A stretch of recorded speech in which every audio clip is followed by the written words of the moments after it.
WhatsApp नमस्कार मेरे प्यारे प्यारे दोस्तों को मेरा नमस्कार। आप सब कैसे हैं? और आज हम लोग कवर करने जा रहे हैं अपनी टीजीटी पनेशिया की क्लास नंबर 64। ठीक है ना। तो हम लोगों ने इससे पहले बहुत अच्छी 63 वीडियोस को कवर कर रखा है, बहुत अच्छे लेक्चर्स थे।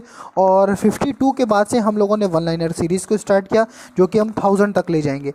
तो ये वीडियो या इस जैसी जितनी भी वीडियो हैं इनको हल्के में मत लीजिएगा, सारे नोट्स बनाते चलिएगा। जो भी पीडीएफ हम प्रोवाइड आपको करा रहे हैं, एक एक पीडीएफ या तो आप नोट कर लीजिए या इनकी एज इट इज़ फ़ोटोकॉपी निकलवा के अपने पास रख लीजिएगा। ये वाकई आपको बहुत हेल्प करेंगे। और ख़ास तौर से ये जो वन लाइनर सीरीज़ है, इसमें जो 1000 क्वेश्चन है ना, इन 1000 क्वेश्चन में आपको 30, 40, 50 क्वेश्चन आपको मिलेंगे ही मिलेंगे वहाँ एग्ज़ाम हॉल में। ठीक है, इसलिए इसको बिल्कुल सीरियसली लेना। अब ये नहीं होता कि हाँ सर आपने कहा था कि इसमें से क्वेश्चन आने चाहिए थे, इसमें से डायरेक्ट क्वेश्चन कम आए। डायरेक्ट इनडायरेक्ट उस टॉपिक से वो क्वेश्चंस ज़रूर फंसेंगे जो बताए हैं। ठीक है, तो आज की वीडियो जो है ये स्टार्ट होगी 213 से। इससे पहले 212 तक हम कवर कर चुके हैं। सुनते चलना, बहुत छोटे छोटे बहुत अच्छे क्वेश्चन है। DNA cuts at specific site bye restriction endonuclease. देखो आपको याद होगा कि इससे पिछले वाले वीडियो में हम लोगों ने पढ़ा था कि डीएनए के जो सेगमेंट हैं, जिनको हम ओकाजाकी सेगमेंट या ओकाजाकी फ्रेगमेंट्स कहते हैं, उनको जोड़ने का काम लाइगेज का था और कट करने का काम है किसका बेटा? रेस्ट्रिक्शन एंडोन्यूक्लियस का। ठीक है, किसका है? Restriction endonuclease. तो ये भूलना नहीं। Question number 214 most important question, ध्यान दीजिएगा। अगर आपको कभी जीनोटाइप दे दिया हो, जैसे इसमें देखो ध्यान दीजिएगा, क्वेश्चन नंबर 214 को ध्यान से देखिए।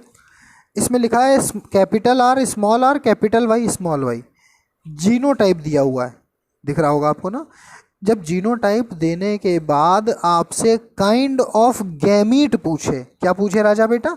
Kind of gamete. तो ये फार्मूला लगाना, kind of gamete is equals to 2 to the power n। 2 की पावर क्या हो गया बेटा? n। भूलना नहीं। फिर से सुनो हम क्या कह रहे हैं। ये क्वेश्चन क्या कह रहा था? क्वेश्चन कह रहा है how many different kind of gamete may be produced by an organism with the genotype capital R small R capital Y small Y. ये इन्होंने हेट्रोजाइगस दिया, ये तो आपको समझ में आ ही रहा। होमोजाइगस अगर होता तो कैसे होता? कैपिटल आर कैपिटल वाई ये होता। ये क्या दिया है? Capital R capital Y small Y. तो ये होमोजाइगस तो है नहीं, ये हेट्रोजाइगस है। और हमको यहाँ पर जो n है ना हमारे सूत्र में, हमारे फार्मूले में, कि काइंड ऑफ गैमीट अगर हमको निकालना है तो 2 की पावर हमको n रखना है। तो जिसमें n है ये नंबर ऑफ हेट्रोजाइगोसिटी है, ये नंबर ऑफ हेट्रोजाइगोसिटी है। इसका मतलब होता है कि कितने हेट्रोजाइगस है। तो यहाँ कितने हेट्रोजाइगस आपको दिख रहे हैं? 2 है बेटा, एक कैपिटल आर स्मॉल आर का एक और एक कैपिटल वाई स्मॉल वाई का। तो 2 हो गए। तो 2 की पावर 2, 2 की पावर 2 मतलब 4 types of gamete will produced by this genotype. अब बात समझ में आई? क्वेश्चन नंबर 214 क्या कह रहा है कि how many different kind of gamete may be produced by an organism with the genotype capital R capital Y small Y. तो जब ऐसा होगा तो नंबर ऑफ हेट्रोजाइगस को हमको n बराबर रखना है। तो 2 की पावर हमने n लिखा है। n कितना होता है? Number of heterozygous. तो यहाँ हेट्रोजाइगस हमको कितना दिख रहा है? हमको हेट्रोजाइगस 2 दिख रहा है। 2 की पावर 2 बराबर 4। तो 4 प्रकार के गैमीट बनेंगे। हमने नीचे देखो एक बराबर करके लिख दिया। हेट्रोजाइगस का मतलब कैपिटल आर स्मॉल आर, और होमोजाइगस का मतलब कैपिटल आर कैपिटल आर। ये स्मॉल आर भी हो सकता है, मतलब सेम होना चाहिए। चलो अब बात करते हैं, अगर एक क्रॉस करा दें F1 फर्स्ट फीलियल में, समझना, फर्स्ट फीलियल के हाइब्रिड और रिसेसिव पेरेंट में, तो इसको टेस्ट क्रॉस कहते हैं। समझना मेरी बात को। एक क्रॉस कराते हैं F1 हाइब्रिड के लिए और रिसेसिव के लिए, तो इसको हम क्या कहते हैं? टेस्ट क्रॉस कहते हैं।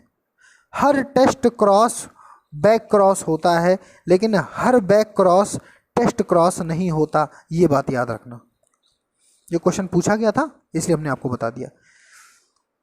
Which gives the ratio 1:1। एक क्रॉस अगर हम कराते हैं F1 हाइब्रिड और रिसेसिव पेरेंट में, तो जो क्रॉस होगा इसका जो रेशियो आएगा वो क्या आएगा राजा बेटा? 1:1। बेटा देखो रेस्पिरेशन में हेल्प करते हैं लाइकेन में कुछ स्ट्रक्चर्स। लाइकेन क्या है? लाइकेन एक प्रकार का सहजीवी संबंध है कवक और शैवाल के मध्य। There is a symbiotic relationship between algae and fungi in lichen. Algae में क्लोरोफिल पाया जाता है, वो प्रकाश संश्लेषण करता है और जल के अवशोषण का काम तथा जमीन में एक जगह खड़े रहने के काम की मदद फंजाई करता है। इस प्रकार लाइकेन का निर्माण होता है। जैसे शक्तिमान में खली बली थे और मिलके एक हो जाते थे, बस वैसे एल्गी फंजाई मिलके एक हो जाते हैं, तो इसको बोल देते हैं लाइकेन। ठीक है, तो स्ट्रक्चर जो हेल्प करते हैं रेस्पिरेशन में उनको क्या बोलते हैं? सिफेला। बहुत अच्छे से कान खोल के, ध्यान खोल के, मन से सुनना। स्ट्रक्चर जो हेल्प करते हैं लाइकेन के रेस्पिरेशन में उनको क्या कहते हैं? सिफेला। अब आते हैं आगे क्वेश्चन 217 पे। फीमेल सेक्स हार्मोन वैसे तो प्रोजेस्टेरॉन है, लेकिन प्रश्न को ध्यान से पढ़िएगा, वो आपसे क्या पूछ रहा है। अगर आपसे पूछे मेन फीमेल हार्मोन और उत्तर में न ईस्ट्रोजन दिया है न प्रोजेस्टेरॉन दिया है, तो पक्का आपको ईस्ट्रेडियोल दिया होगा, ईस्ट्रेडियोल लगाना। और अगर प्रोजेस्टेरॉन और ईस्ट्रोजन दिया है और मेन फीमेल हार्मोन या प्रिंसिपल फीमेल हार्मोन पूछा है, तो प्रोजेस्टेरॉन नहीं लगाओगे, तो क्या लगाओगे? ईस्ट्रोजन।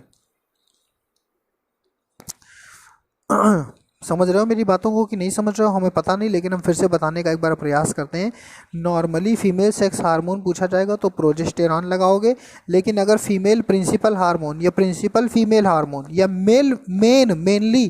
मेन फीमेल हार्मोन पूछा जाए, मेल नहीं बोल रहे हम, मेन फीमेल हार्मोन, मुख्य प्रमुख फीमेल हार्मोन आपसे पूछा जाए, तो एस्ट्रेडियोल या एस्ट्रोजन लगा के आना। ठीक है, देखो कॉकरोच में कार्पोरा एलाटा नाम का एक हार्मोन निकलता है और यही उसमें मेटामॉर्फोसिस कराता है। मेरी बात आप समझ रहे होंगे ना। कॉकरोच में एक हार्मोन पाया जाता है जिसको बोलते हैं कार्पोरा एलाटा, यही इसमें क्या कराता है भैया? मेटामॉर्फोसिस। चाहे प्रथम डायनासोर की बात कर लो, चाहे प्रथम मैमल की बात करो, तो ये दोनों लोग कब पहली बार देखे गए, अपीयर हुए? तो ट्रायसिक में। कब आए बेटा? ट्रायसिक में। चलो आगे बढ़ते हैं। The smallest living gymnosperm is Jamia पिग्मिया। Most important, smallest living gymnosperm is Jamia पिग्मिया, भूलना नहीं। स्मॉलेस्ट लिविंग जिम्नोस्पर्म कौन सा है? जामिया पिग्मिया। ठीक है, पॉलिनेशन अगर हम पाइनस में देखें तो मोस्ट इंपॉर्टेंट क्वेश्चन है ये, बड़ा बार पूछा जाता है। देखो एनीमोफिलस का मतलब होता है विंड पॉलिनेशन, हवा के द्वारा प्रकीर्णन होना। पॉलिनेशन का मतलब समझते हो बेटा? पॉलिनेशन का मतलब वो होता है पराग कण का उड़कर वर्तिकाग्र पर गिरकर निषेचन होना, लेकिन निषेचन को शामिल ना करना इसमें, केवल उड़कर उस किसी भी माध्यम से, हवा के माध्यम से, चमगादड़ के माध्यम से, मधुमक्खी के माध्यम से, किसी इंसेक्ट के माध्यम से या जल के माध्यम से वर्तिकाग्र तक पराग कण का पहुंचना, यानी कि मेल गैमीट का फीमेल गैमीट तक पहुंचने की एक प्रोसेस है। This is known as pollination. ठीक है, तो विंड पॉलिनेशन पाइनस में पाया जाता है। पाइनस में कौन सा पॉलिनेशन पाया जाता है? Wind pollination. भूलना नहीं बेटा, कौन सा पाया जाता है? Wind pollination. Smallest living gymnosperm कौन सा हो गया? जामिया पिग्मिया। मोस्ट इंपॉर्टेंट क्वेश्चन, ध्यान से सुनिएगा। टेरिडोफाइट जो भी एक्वेटिक हैं ये अलग से पूछे जाते हैं, तो इनको आप याद कर लो। MAS ये ट्रिक हमने बनाई थी। Aquatic pteridophyte is Marsilea Azolla Salvinia. Aquatic pteridophyte are Marsilea Azolla Salvinia. ठीक है, क्वेश्चन बहुत ज़्यादा पूछा जाता है कि ऐसे, क्योंकि टेरिडोफाइट धीमे धीमे ज़मीन पे आ गए थे। देखो भगवान ने क्या किया, एल्गी फंजाई वगैरह को तो ज़्यादातर उन्होंने पानी में ही रखा, जल में ही रखा। फिर धीमे से ब्रायोफाइटा बनाए जिनको एम्फीबियस ऑफ प्लांट किंगडम कहा जाता है, यानी थोड़ा ज़मीन में और थोड़ा पानी में। फिर धीमे से टेरिडोफाइट लेके आए जिसको ज़मीन पर रहना सिखाया भगवान ने। आई बात समझ में? तो जब ज़मीन पर रहना सिखाया तो धीरे धीरे कांटेक्ट तोड़ना शुरू किया। किससे? पानी से। किसका? पौधे का। तो भगवान ने ये किया, लेकिन कुछ भगवान हमेशा लिंक बनाते हैं, जोड़ बनाते हैं। वो जोड़ थे मार्सिलिया एजोला साल्विनिया, यानी एक्वेटिक टेरिडोफाइट, ऐसे टेरिडोफाइट जो अभी भी पानी में रहते हैं जिनका नाम है Marsilea azolla and Salvinia. Pteridophyte को कहते हैं वेस्कुलर क्रिप्टोगेम्स। फेनोरोगेम्स में जिनके अंगों को आप खुल के देख सकते हैं और जिनको नहीं देख सकते उनको क्रिप्टोगेम्स कहा जाता है। तो क्या कहेंगे आप इसको? वेस्कुलर क्रिप्टोगेम्स की संज्ञा दी जाती है टेरिडोफाइट को। मोस्ट इंपॉर्टेंट क्वेश्चन जो कई बार पूछा जा चुका है, trabeculae present in the stem of.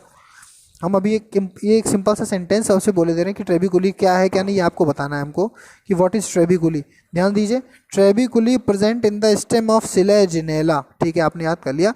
अब आपको हमको बताना है वीडियो के लास्ट में, टीजीटी पनेशिया की क्लास नंबर 64 का क्वेश्चन है कि ट्रेबिकुली क्या है और इसका क्या कार्य है। ये तो आपने पढ़ लिया कि स्टेम में पाया जाता है, किसके, सिलेजिनेला के, लेकिन इसका कार्य क्या है ये आप हमें वीडियो के लास्ट में, वीडियो के अंत में ज़रूर बताइएगा। नेक्स्ट आते हैं, पाइनस की जो लकड़ी, बेटा देखो, पाइनस, रिक्सिया, सिलेजिनेला और ड्रायोप्टेरिस यानी कि फर्न और फ्यूनेरिया, इन सब से मिलाकर आपको कम से कम 20 क्वेश्चन मिलेंगे, इसलिए इनको मजाक में मत लीजिएगा। ठीक है, जितना कह दें उतना मान लिया करिए, क्योंकि हमने जो एग्ज़ाम दिया था जिसमें हम सेलेक्ट हुए थे 125 क्वेश्चन में 113 क्वेश्चन सही थे, तो उसमें भी बिल्कुल 20 क्वेश्चन पूछे गए थे। सिलेजिनेला से और रिक्सिया से अकेले 11 क्वेश्चन थे। अब आप समझ लीजिए, इसलिए इनको अवॉइड मत कीजिएगा, मेरा काम है आपको जागृत करना। ठीक है, चलो, ट्रेबिकुली किसमें होगा, स्टेम ऑफ सिलेजिनेला में। अब हम बात करते हैं पाइनस की लकड़ी कैसी होती है। The wood of pinus is pycnoxylic. What is pycnoxylic? एक होता है पिक्नोजाइलिक, एक होता है मेनोजाइलिक। एक होता है पिक्नोजाइलिक, एक होता है मेनोजाइलिक। ठीक, तो पाइनस की जो लकड़ी है वो पिक्नोजाइलिक है। ध्यान दो जरा। अब पिक्नोजाइलिक का मतलब हमने बगल में धीमे से लिखने का प्रयास किया है। देखिए, dense hard wood due to secondary xylem, यानी कि पिक्नोजाइलिक जो वुड है वो डेंस हार्ड वुड है। मतलब सीधा सा कहने का ये मतलब है कि मजबूत लकड़ी है। साइकस में ऐसा नहीं होता, साइकस में लकड़ी उकड़ी नहीं होती अच्छी। पाइनस में आपको मजबूत लकड़ी मिल जाएगी, साइकस में लकड़ी आपको मजबूत नहीं मिलेगी। साइकस की हाइट भी नहीं होती, पाइनस की अच्छी खासी हाइट होती। और आपको शायद नहीं ध्यान होगा, लेकिन पाइनस की जो लीव्स होती हैं इनसे चाय पत्ती भी बनती है। ठीक है ना, चलो खैर, तो पाइनस वुड इज पिक्नोजाइलिक। ठीक है, बात समझ में आ गई। एक बार क्विक रिवीजन कर लेते हैं। डीएनए को काटने का काम रेस्ट्रिक्शन एंडोन्यूक्लियस, जोड़ने का काम लाइगेज का है। ठीक है, अगर हमको हेट्रोजाइगोसिटी का जीनोटाइप दिया हुआ है तो काइंड ऑफ गैमीट बराबर 2 की पावर n, 2 बराबर 2 लिख दिया हमने, 4 निकाल दिया आंसर। होमोजाइगस का मतलब सेम सेम और हेट्रोजाइगस का मतलब अलग अलग। एक क्रॉस करा देते हैं F1 हाइब्रिड और रिसेसिव पेरेंट्स में, तो इसको टेस्ट क्रॉस कहेंगे। हर टेस्ट क्रॉस जो है, हर टेस्ट क्रॉस एक बैक क्रॉस है, लेकिन हर बैक क्रॉस एक टेस्ट क्रॉस नहीं है। इसका रेशियो कितना आता है बेटा, 1:1। जो आपका लाइकेन है उसमें सांस लेने के लिए भगवान ने क्या दिया है, सिफेला। ठीक है, फीमेल का नॉर्मली अगर हार्मोन आपसे पूछा जाए तो प्रोजेस्टेरॉन लगाना, लेकिन मेन हार्मोन, प्रिंसिपल हार्मोन पूछा जाए तो एस्ट्रेडियोल या एस्ट्रोजन लगाना। कार्पोरा एलाटा नाम का एक हार्मोन जो कॉकरोच में पाया जाता है वो मेटामॉर्फोसिस के लिए जिम्मेदार है। ट्रायसिक पीरियड में जो पीरियड है ट्रायसिक, उसमें ही डायनासोर और उसमें ही मैमल फर्स्ट ओरिजिनेट हुए थे या अपीयर हुए थे। Most common nitrogen fixing blue green algae जो पाई जाती है पैडी फील्ड में, दैट इज ओलोसिरा। ठीक है, आगे देखो, स्मॉलेस्ट लिविंग जिम्नोस्पर्म जो है वो कौन था बेटा, जामिया पिग्मिया। पॉलिनेशन अगर हम बात करें पाइनस में तो एनिमोफिलस होता है, that is wind pollination. Aquatic pteridophyte is MAS, मास marsilea azolla salvinia. Pteridophyte vascular cryptogams कहा जाता है। Trabeculae present in the stem of selaginella. Trabeculae का क्या काम है, कहाँ पाया जाता है, किस में पाया जाता है, क्या कार्य करता है, ये वीडियो के लास्ट में बताइएगा। पाइनस की लकड़ी पिक्नोजाइलिक होती है। पिक्नोजाइलिक बोले तो dense hardwood due to the secondary xylem. ठीक है ना, देखो ज़्यादा समय नहीं देना क्योंकि समय हमारे पास कम से कम है। ये मान के चलिए एग्ज़ाम आपका भी कम से कम 2 महीने तो होना ही नहीं, एकदम कन्फर्म। ठीक है, जो कंडीशन चल रही है बड़ी बुरी कंडीशन चल रही है। भारत में भी धीमे धीमे कम्युनिटी स्प्रेडिंग स्टार्ट हो चुकी है। ठीक है, कल से लेकर के आज तक में लगभग 1100 पेशेंट बढ़े हैं, तो बहुत बुरी कंडीशन आने वाली है धीमे धीमे। घर पे रहिए, बाहर मत निकलिए, खासतौर से बच्चों और बुजुर्गों को कतई मत जाने दीजिए। हर तरह के उपाय करिए, काढ़ा बना के पीजिए खूब सारा। काढ़ा मतलब समझते हो ना, जब आपके पास कुछ भी ना हो तो आप अपनी हल्का सा पानी लीजिए, उसमें अजवाइन डाल लीजिए, जीरा डाल लीजिए, सौंफ डाल लीजिए, तुलसी डाल लीजिए। इस तरह की 4-5 चीज़ें जो घर के किचन में आपको मिल जाती हैं, इनको बना के पीजिए। चाय पीना बंद कर दीजिए इस समय जो भी ब्लड प्रेशर के या डायबिटिक हैं उनको सबसे ज़्यादा खतरा है। ठीक है, बाहर निकलना बंद कर लीजिए। थोड़ा बहुत हल्का फुल्का अपने भोजन का, ये नहीं कि पूरा 4 कुंटल बोरी आटा के लिए है, ऐसा नहीं है। थोड़ा बहुत स्टॉक कर लीजिए अपने पास। थोड़ा बहुत का मतलब 20-20, 30-30 किलो आटा या जो ज़रूरी सामान है उसका स्टॉक करके अपने पास थोड़ा बहुत रख लीजिए। ठीक है, क्योंकि आगे की कंडीशन, स्थितियाँ बहुत ख़राब आने वाली हैं। ठीक है, आई बात समझ में। इसलिए मन लगाकर पढ़ें, अपने काम से काम रखें, दुनिया भर की पंचायत से दूर रहें, बाहर खड़े होकर बातें न झोंकें, अपने काम से काम रखें। अपना समय जो आपको भगवान ने किसी भी ढंग से दिया है उसको यूटिलाइज करिए, पढ़ाई करिए, ठीक है ना। Thank you so much, bye bye, love you all, good night.